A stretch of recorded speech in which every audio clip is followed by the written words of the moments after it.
the nail in the coffin they use is, and Amazon and Walmart own that. So this is not going anywhere. And it's like, you can have that opinion and you can use that definition. I'm going to keep calling it agentic commerce. And if you want to fight me on that, we can. I don't care. What bothers me is giving people advice to ignore this, because that is really bad advice. Yes.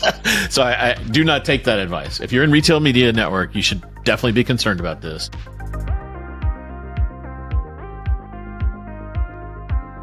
Welcome to Unlocking Retail Media, the podcast where we explore the evolving world of retail media, from data strategy to monetization and everything in between.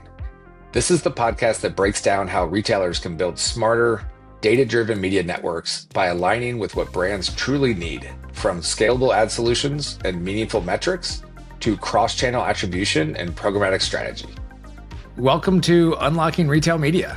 Today I'm joined by Scot Wingo. Scott and I have known each other for over a decade now. And over the last 2 episodes, hopefully you've listened to those already, talking with Mark Grether, talking with Matt Nichols. Something that kept coming up was AI and agentic commerce. And I thought, what would be better than to get the guy who I think knows more about this than anybody else, at least that I know, and kind of what's going on in the AI and commerce space. And then really we can dig into how we think it'll affect retail media. But to kick it off, Scott, you want to give the audience a little intro about yourself? Yeah. Thanks, James. Thanks for having me on. I'm always excited to talk retail media networks. It's funny. I actually got in a fight recently with a bunch of RMN people. I'll tell you about that. A LinkedIn fight, so it wasn't like a real fight by any means. So I am a serial entrepreneur here in the Research Triangle Park, like you, and I'm on company number 5. The one that's most relevant to what we've done is my third company, which was called Channel Advisor. I have an engineering background, and what we did at Channel Advisor is help brands and retailers sell on marketplaces. We started that in 2001, if you can believe it. And the first marketplace we worked with was eBay. And we thought I had this vision that eventually there would be all these places you would want to sell products off of your website. And there was only one in 2001. I was right, but it took 6 years for the next one to come along. So it was a very long, arduous wait. And then in 2007, the second marketplace showed up, and it was a pretty good one. It was worth the wait. It's this bookstore called Amazon, and they decided they were going to really lean in on this. And you could look back, and the prosperity and the ascendancy of Amazon is largely tied to that marketplace, this third-party marketplace. Once they did it, it was off to the races. Everyone was opening marketplaces. They became very popular in the APAC region. So everyone knows Alibaba and Tmall and all those guys. And every country in Asia had one. And then South America with Mercado Libre. And then back here in the US, every retailer started adding a marketplace. And then Amazon started innovating on ads with their ad piece. And that was really interesting. It was kind of like adding fuel to the marketplace fire, because it gave both brands and the third-party sellers a way to supercharge their sales, and then also for the marketplace operator to make even more money. And since then, we've seen Walmart, Target, and now every grocery store. I saw Best Buy is there. Ulta has one. I think Sephora. Everyone is opening a marketplace and then shortly thereafter, or in concert with, they open a retail media network. So then, just to kind of finish that story, we went public in 2013, and then in 2015, after a couple of years of being public, that was fun run, and I realized I don't want to run a public company, so I kicked myself upstairs. So I was on the board, started another company, and then we ultimately sold Channel Advisor to private equity, and they merged it with another company called Commerce Hub, and they rebranded that to Rhythm, RITHUM. So I'm no longer associated with that. Then did a company in the middle there, and then in the fourth quarter of 2024, I was, and we can talk about a little bit more about this if you want. I was curious about AI and what was going on, and started reading some things, and then decided to start doing some experimentation. And then I came up, a lot of things happened in there that we can go into, but I came up with this theory that we were going to build some stuff for marketplace world, because we could solve some problems that hadn't been solved before. And then Perplexity came out with Buy on Pro. And I was like, wait a minute. I think they were LLMs, then they became answer engines. I think these answer engines are going to become marketplaces. They're going to be a place where people go to shop. I called it agentic shopping. I was off by one word. The name that is like really solidified is agentic commerce now, which is fine. I don't care what words we use. And then that has, unlike my first experience of predicting this stuff, it happened within 8 months. So we now have, ChatGPT is a full bore marketplace. You can check out there and whatnot. So that company is called RefiBuy, and it stands for 3 words short and jammed together: research, find, and buy, which is the shopper's journey. And the inspiration for that is 2 things. Number one, we feel like this shopper's journey, which is like really complicated today, is just going to get jammed down in a good way for the consumer, but for everyone else in our world, the merchants, the operators, what you would call publishers, in your RMN world, that's going to be like a new world that we're going to have to navigate. And then also that's a throwback to, I had a fun conversation in the early days of eBay with Pierre, one of the founders, and he talked about, that was their vision, was to help people research, find, and buy. So I always thought that was a nice, succinct way to say it. So it's a little homage to Pierre Omidyar. Awesome. Yeah. So formally started the company in January, and we're super early, just came out with product and getting first customers going. And this was end of 2024. We were seeing ChatGPT kind of start to come out there. We were seeing, I guess it was getting traction. You were starting to see some of these ordering pieces. Like how, taking a step back, like how prevalent do you think ordering through ChatGPT, actually purchasing like end-to-end purchase through a ChatGPT or a Perplexity, like where do you see that fall in the adoption curve? It's very quick. So number one, what's fun about AI, and I've been at this technology stuff for 30 years, and I've been through the mobile revolution, all mainframe, the whole thing, and never seen anything this fast, which is fun. I like to go fast. I know you do too. So it may be too fast. It's like the first time I've ever said that, but it's really fun. It causes you to adapt in ways you never thought you would have to. So the progression there, so ChatGPT came out in late 22, and it was pretty bad. It was kind of like, it was mostly hallucinations, but you could kind of see there was something there. Interestingly enough, I was like interested in these GPTs early on. I'd read the Google paper just because I'm a nerd. And then, once ChatGPT came out, it really didn't have access to the web, if you remember. And it wasn't until there was some hacky ways, like they had a GPT that would do it, but it wasn't very good. And there was a way you could get to the Bing things, which you had to press 6 buttons. And it wasn't good either. It wasn't indexing it, so it was super slow. Then they added, it wasn't until I think it was April or May of 24 when they added the web search capability. Right. And Perplexity's been ahead a step or two on these. So if you're on Perplexity, you could kind of see it coming because it just felt like that was the logical next path. And then once they added the web search, then you could do research. But then it like just fell on its face after that. It was really good at research though. I was just writing an article. These guys said you can't use it for high considered purchase. And I was just looking for like a $60,000 watch. I don't want to buy one, but I was just proving it's actually super helpful for that. Because if I know nothing about that category, it's really good at helping you learn things, right? That's like what it's really good at. And so I would say it really kind of started up in research once we had web search.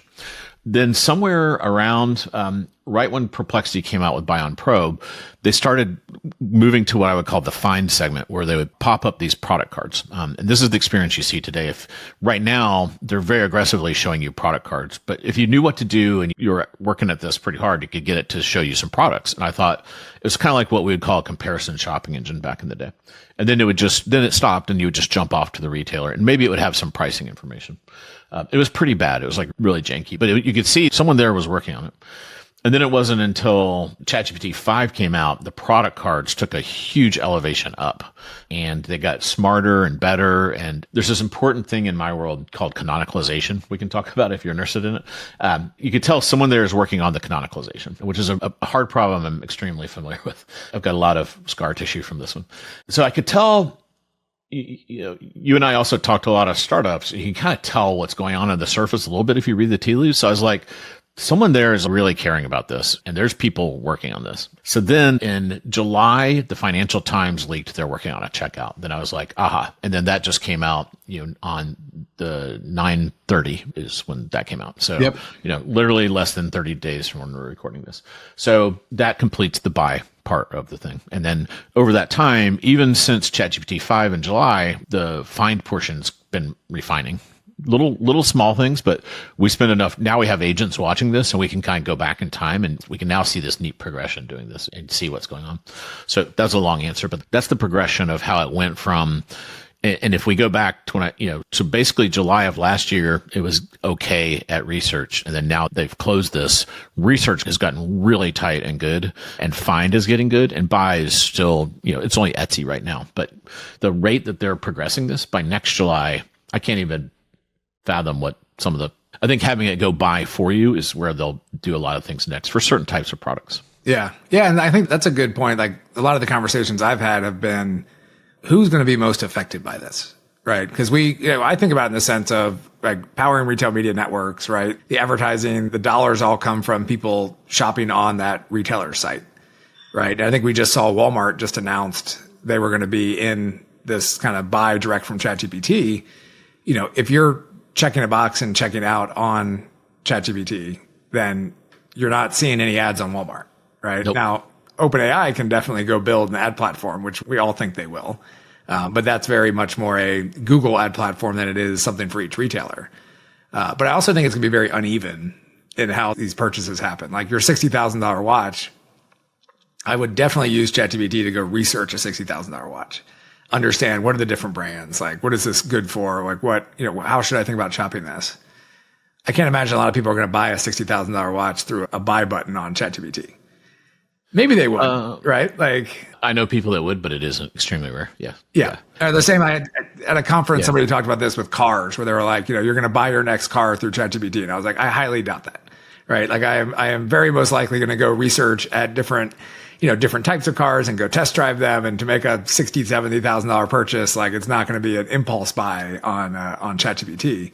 But if I'm ordering golf balls and I'm saying I want to get, Titleist AVXs and I want, the best deal on them, then yes, I would quickly click a buy button and get it, right? Versus going to research this more at the store. Yeah. I agree with you 100%, but there's always these interesting little cases. So watches of that genre end up being basically collectibles, right? I collect a bunch of stuff. I don't know if you do. I don't collect watches. I veered towards the super nerdy stuff. So like, let's say some Star Wars stuff or something, and they're not worth $60,000, but not yet. They will be if I just hold them long enough. The other day I was looking for something, and, I was fully expecting to hop off, and it wasn't available anywhere. And then ChatGPT, interestingly, this is the first time I've seen it. This is like 10 days ago. It said, these are out of stock everywhere. Do you want me to check on this every day? And I said, sure. So then the next day at like 9:00, it sent me a little note and said, still not available. And then it said, do you want me to check every 15 minutes? I was like, well, that's a big jump from once a day to every 15 minutes. And then I tried the 15 minutes thing, and like literally every 15 minutes is like, not available. Not available. I was like, can you just tell me when it's available? And it's like, no, it couldn't, that was that. But you can tell someone's like actually thinking about this. So, it has use cases that I think are going to surprise us, even in these things where you would say, I would never do that. Like the car thing, like let's say you do the research and you're looking for a pretty specific color in a 4Runner. I had this experience, and it's a total pain to go check the websites to look for inventory around you. And I really don't want to like go to the dealer and have them pull one from somewhere and all that. I just like want to be able to go like see the color and everything. Like I could have it just scan that for me. And, I'm not going to buy there, but the assist lift I get from it is going to increase over time. And to your point, that's time I'm not spending on that Toyota dealership or Toyota.com or, or Carvana or on a retailer.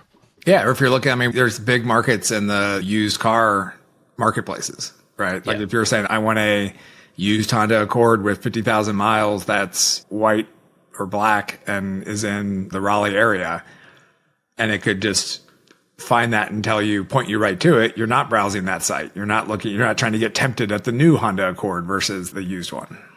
Yeah. And the arguments I get in with people are like, yeah, but that's not agentic commerce. But you have to realize it is so much better than anything that exists, right? So to do that search, you're going to have to do Carvana, probably, what's the other one out on Glenwood Avenue? It'll come to there's like cars.com. There's a lot. All the onlines. And then you really kind of want to check the one that has the big lots. CarMax or CarMax. Yeah. So there's like 10 you're going to want to keep an eye. And it's just like, there's no site that will search all this. And because they, but then, ChatGPT can. And, so that, yeah. So it's really interesting. Yeah. So when you say it's not, you said a lot of people say it's not agentic commerce. The other thing I can think of as you could call agentic commerce would be where I'm actually tasking an agent to go just do something for me, right? Like I want to make fajitas tonight. Just go have these at my house, right? Whether it's Instacart or Kroger or whatever. Usually it's retail media network people. They write these articles that say, agentic commerce is all hype and not reality. So that'll be the setup. And then as I read it, I'm like, what are these? I use this stuff every day. It's not just for work. I find it like so much easier than Google. And even Amazon, the Amazon search experience, I think we could all agree is degraded to being basically useless. And it's, we can talk about why. And, so then I start reading their arguments, and what they get hung up on is they have this logic path. They're like, my definition of agentic commerce is it has to do everything for you. And they point to some, they have like 3 references for that definition. And one of them is Salesforce, but I've talked to people at Salesforce and they're like, I don't know where that comes from. So I don't know. But then they have this logic chain that says, therefore, there's only these types of goods. You're only going to basically get toilet paper with it. Therefore, everyone else is safe. And I'm like, hey, everyone in retail and brands, you don't have to worry about this unless you sell toilet paper. And I'm like, I'm exaggerating with toilet paper, but they put it into this category of low consideration, low price. They're like, it's basically reordering stuff. And then they say, and then the coffin, the nail in the coffin they use is, and Amazon and Walmart own that. So this is not going anywhere. And it's like, you can have that opinion and you can use that definition. I'm going to keep calling it agentic commerce. And if you want to fight me on that, we can, I don't care. But what bothers me is giving people advice to ignore this, because that is really bad advice. Yes. So I do not take that advice. If you're in retail media network, you should definitely be concerned about this. If you're a brand or retailer, you should, and you and I talked to a lot of them. It's funny, like that same progression I walked you through, that's their progression of freaked outedness. And right now they're at like an 11 out of 10. So every retailer and brand is very much awake about this and trying to figure out what to do. So digging into that, let's say I run a successful RMN, right? I have a lot of on-site inventory that I'm selling. What some percentage of those online sales are going to move to agentic commerce, either through the stuff we've talked about or all the stuff that's going to get built in the next year. What's your suggestion for them, right? And how do they either protect that on-site inventory? How do they adjust? What's the new world going to look like for them?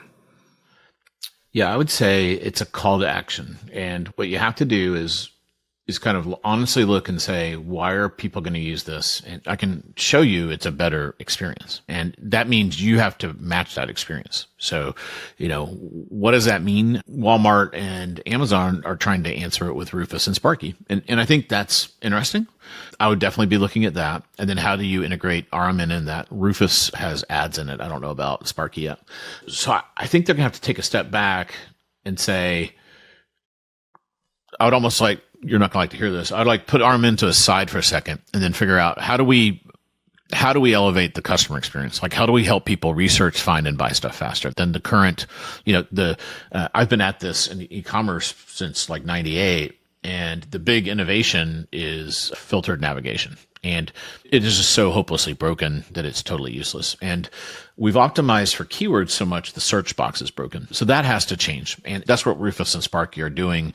They're not just a chatbot. They're trying to, underneath, there's all these efforts to enhance the product catalog. And that's where, as an industry, we've really fallen down, is our product catalog is just total garbage. And I know you guys touched that a little bit. As in your world of retail media network, you're trying to make all these really cool product recommendations and the data's just not there.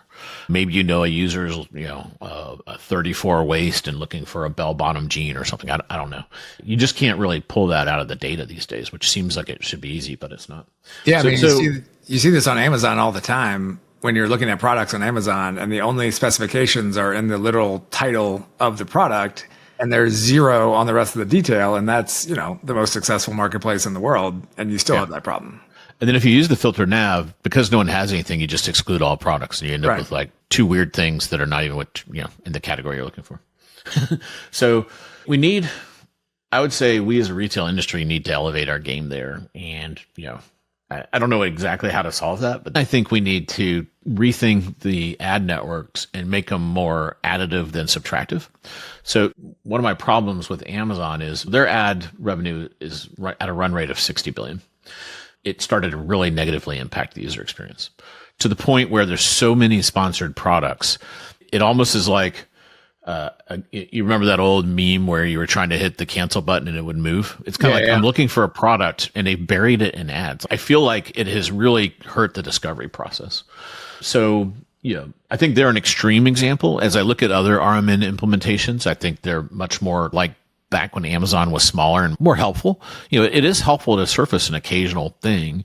But it's definitely gotten to the point where it's bad. And, I think, it's interesting that I've listened to everything that Sam Altman has said about this, and he's been very specific. They don't want to do traditional ads. And when he says that, they don't want to do Google. They don't want to do like 10 blue links. And then they also don't want to do kind of sponsored listings. But he says, the Instagram ads where you're kind of in Reels and you see it and it's kind of additive, and it's like it may know I'm an NC State fan and I'm doing something on Instagram, which I don't do, but pretend I do. And it's going to show me something there. This happens to my daughters all the time, where it kind of knows they like beauty products and it'll surface something in there and they'll buy it. Or there's an influencer they follow. So TikTok's the best at this influencer thing, and Instagram's kind of a fast follower. So I think that's additive because it surfaces super relevant things to you. So I think you guys in RMN should get better at that. But I think to get better at that, we're all going to have to fix it always comes back to the product catalog in my world. And then he talks about Instacart, and it's not lost on me that the CEO of the consumer ChatGPT is Fidji Sumo, who was she was the CEO of Instacart. Yeah. The guy running Perplexity Shopping he was the chief product officer at Instacart. So there's Instacart DNA in all these companies, which is important to know. And as you know, Instacart would be losing money or very close to break even if it weren't for their ad network. So they've built a good ad network. And in that one, the ads are in kind of like they're between find and buy. So, there's up at research, which is like discovery oriented kind of advertising. And then as you get down the consideration set, I like the Instacart ones where it's like, you have 2 of these Quaker Oat things in here. If you put one of these other products, we'll give you a $20 coupon. And it's kind of like, you do the math on that and you're like, well, I'll take an extra box of granola bars, because of the coupon, I'm basically getting them for $2 and they were $6. So I'll do that all day long. So I think there's ways to do this that are additive to the user experience, but I think the prerequisite is the user experience is going to have to elevate because the Perplexity and ChatGPT shopping experience is just so good. I mean, it's interesting to play out like maybe for us on the retail media side, it's a dystopian view, right? But you get to a point if all shopping is done through a GPT of some type, then essentially you are, at some point you're just fulfillment, right? It's basically almost like they become the marketplace where you're saying, I want a weightlifting bench, and they just say, these are your options and we'll negotiate you a better deal too, right? Like we haven't gotten into where agents could go and, almost price line negotiate for you, right? Like go in and say, oh, well, we're going to send this out and say, this is the model we want. Who can get this to James in 3 days for the lowest price? Yeah, I think eventually we'll get there. But, I think it's such a better shopping experience already. We don't have to get there for it to be a better shopping experience. Right. Like, they'll do those things, but it is already, another thing is I find myself arguing with people that have never used it before. And then also there's a set of people that there used to be a product called Operator that is now called Agent. And a lot of people think that's what I'm talking about. That's a terrible experience. That's not what I'm talking about. Like the inside of ChatGPT, you can buy stuff, not some separate operator or agent thing. The thing that, I come from the marketplace world, and what's interesting is in the Asian countries, marketplaces are 95%, and people don't really have. Nike has a website in China. No one goes to it because their Alibaba store, it's actually a subsidiary called Tmall. Their Tmall store is basically the Nike store. So people skipped websites and went right to marketplaces. So that's an environment where they have it.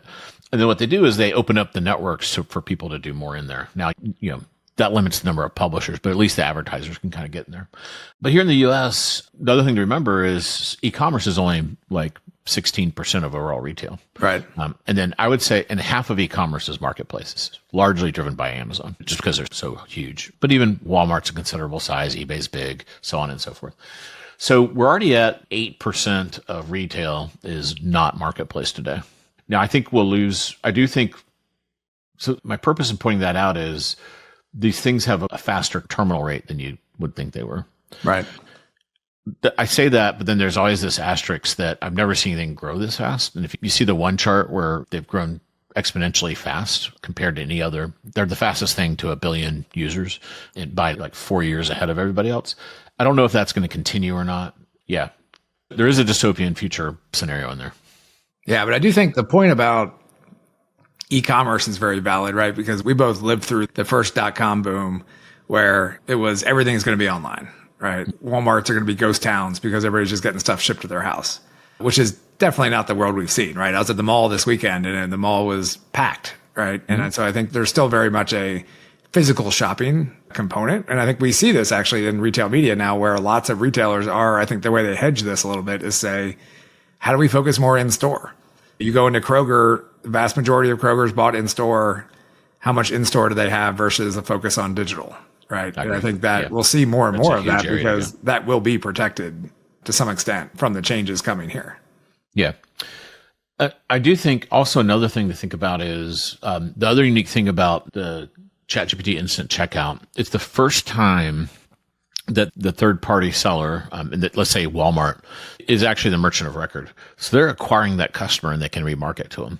So I think that's why Walmart's doing it. I think if they look, they can kind of see, I'm sure they did a test and they see it's incrementally new potential customers for their online efforts.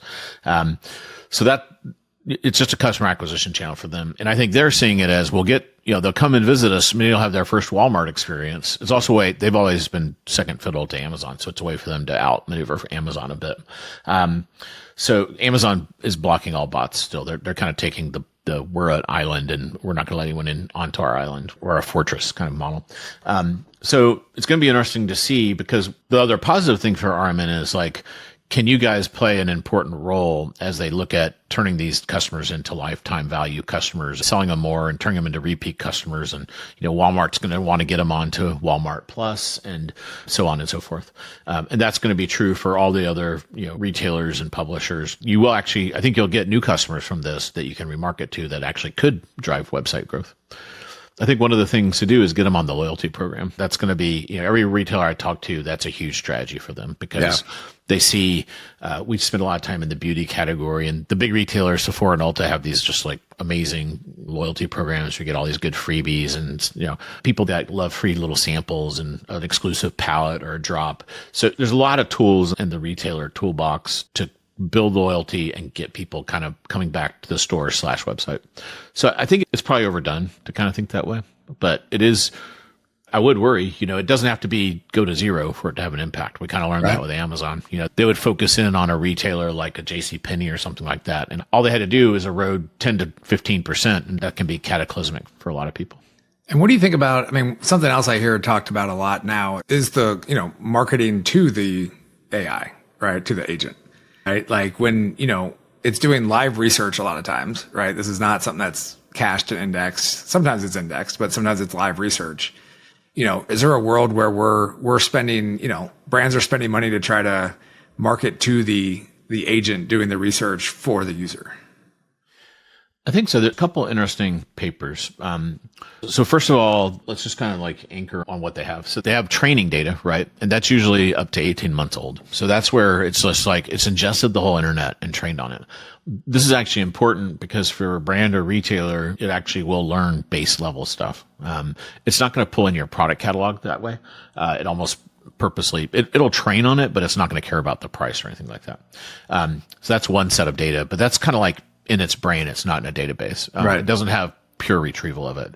Then it builds a web index, and that is just a very Google-esque index. And in fact, it's interesting. So OpenAI is a combination of Bing and something else, and then they have their own they're building. And then there's this company called Brave that licenses out one, and that's Perplexity uses that and a piece of something else, so on and so forth. And Google obviously uses the Google search index. And so that's another part. And then it can go do real-time stuff. And then now they're building a product database. That's the part that's kind of new, and that's where these product cards come from. So as it's doing the web crawling, it's taking any product data. It probably keeps it in, a lot of it in the index just as a, here's about the products. And then like it builds a more robust structured schema ish data in this other database.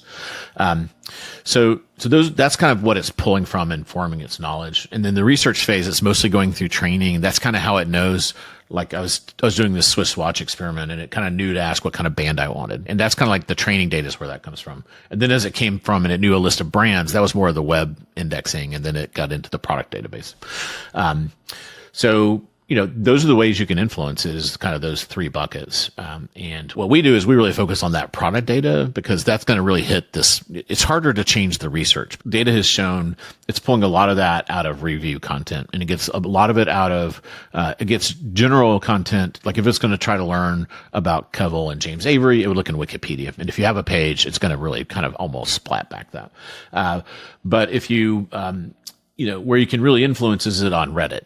And, there's these companies and there's a big battle over what to call this. These definitional things are hilarious. So it used to be called, GEO. So Gen AI engine optimization. I prefer answer engine optimization. I think that's kind of more appropriate. And there's parts of that I think are okay. Like there's like 100 companies now in this space, and they'll run prompts and like tell you it's called sentiment analysis in my world. So they'll say, what do people feel about, Kleenex, what do they like and not like about it? And the problem with that, we've had that forever, the sentiment analysis.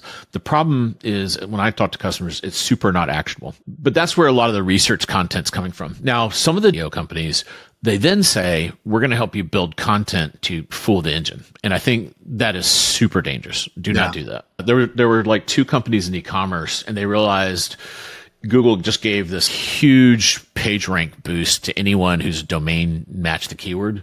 So they would literally go open 600 stores, and they had like hammock.com, battery-powered-lantern.com, all these very specific things. They were just crushing it. And then Google basically, what they'll do is they said, take notice. We think your intent, if you're doing this, is bad, and you have X days. And then you got one more warning. And then after that, they did what was called manual intervention, which means an engineer went and deleted you from the search index for life. And that was a death sentence. You were done. So I've met many e-commerce companies that push this gray hat.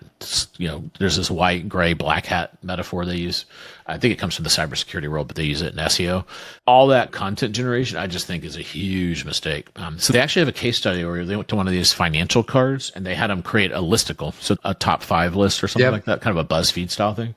They had them create a fake site, create a listicle, and they were like showing up number 1 for everything. And I was just like, oh, that's got the short term that you're enjoying right now.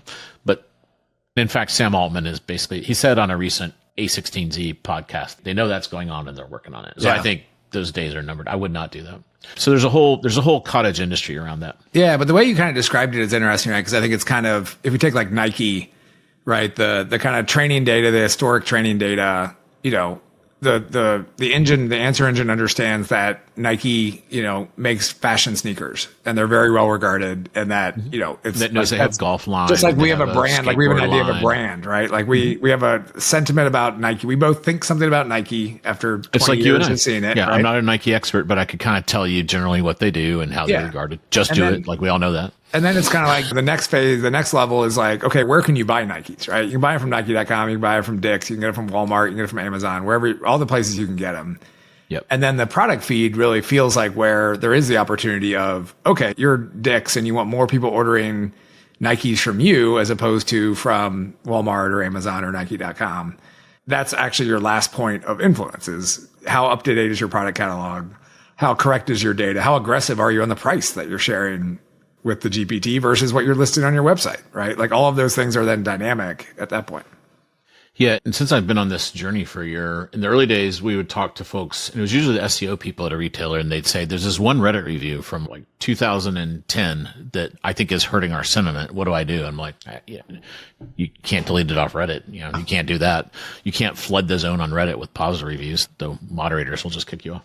So there's nothing you can do, and then they get frustrated. And now we get people that say, and it's funny, like it's at the CEO and board level where someone on the board or the CEO is searching for these things. I think the fact that checkout exists is now everyone's going into that product cart experience, and they never really kind of rattled into it before. And they're kind of saying, none of my stuff is showing up. Why? And now we have answers for that. We know in that find thing, it's totally influenceable in a very safe way. And it's largely happening. I have this like 9 steps of optimizing this, but just kind of boil it down. There's a visibility layer. A lot of times we're finding many of these larger sites use infrastructure that are CDNs or like Cloudflare to protect from denial of service attacks and all those things that happen. By default, those things are now blocking most of these bots, which is bad. It's like you wouldn't block a Google bot. Everyone knows not to block that one because it's free traffic, but they're blocking GPT bot, and there's like 20 of these you should let in. So we actually find, and we'll find the CEO doesn't know, and they'll look at the person next to them. Are we blocking those? And they're like, finally the IT guy's like, yeah, I thought they looked bad. I didn't know what they were. And they're like, oh my God, you guys. So then we got to get that off. And then there's kind of SEO-ish metadata that you need to kind of have to really make this work so the crawler can find your things. When the crawler comes in, it ignores JavaScript. Well, everyone in e-commerce land has all these little fancy doodads now that are all JavaScript, and it can't see your images. It can't see most reviews. If you've got one of the fancy review widgets, you can't see them. That's a problem. If you have a Q&A, there's Q&A widgets. You can't see those. And, it's just getting the text content. So that's another thing is we got to figure out, you can offer alternatives in what's called the schema.org style of the metadata. So that's step 2. So then once we have that, then we can start making sure it's getting your product catalog right. And that's what we spend a lot of time on. And you have to, the way they have these cards, you want your products to show up there, and they're very finicky. And that's what we're doing is we're changing the data very slightly to make sure it's matching what they have, to make sure you're showing up and getting in the game. So that is very influenceable, and you're not really doing anything nefarious. Your intent is positive. You have that product, you just want it to show up. Yeah. So, I mean, I think it goes back to the same, like you said about Google, right? If what you're doing is improving the user experience, then they're going to be happy about it. If Google has Google Shopping, then we do this all the time on there, and they're like, oh, thanks for solving that. We know we're finicky. Thanks for changing your feed. Awesome. This has been great, Scott. I wanted to give you a chance, if people want to talk to you about this, I think there's a lot of retailers out there that, are trying to figure out how do they get their data or their product catalog in better shape for this future of agentic commerce. Where can they find you? Yeah. So, LinkedIn, I put a lot of content on there. The only trick, and you can see it in my name here, Scott with 1 T. That's, it's a long story. And I also write a lot about this, and I have a podcast and a Substack called Retail Agentic. So it's the word agentic kind of jammed with retail, take the A out, Retail Agentic. So that's where we do a lot of content on this topic and have a lot of podcasts for people in the industry. Awesome. Well, thank you, Scott. This has been, I think, illuminating, and I think the listeners will love it. So thanks for joining me. Thanks, James. Thanks for having me. Thanks for tuning in to Unlocking Retail Media. If you enjoyed this episode, don't forget to subscribe and share this show with your network. We'll be back soon with more insights to help you navigate the future of retail media. See you next time.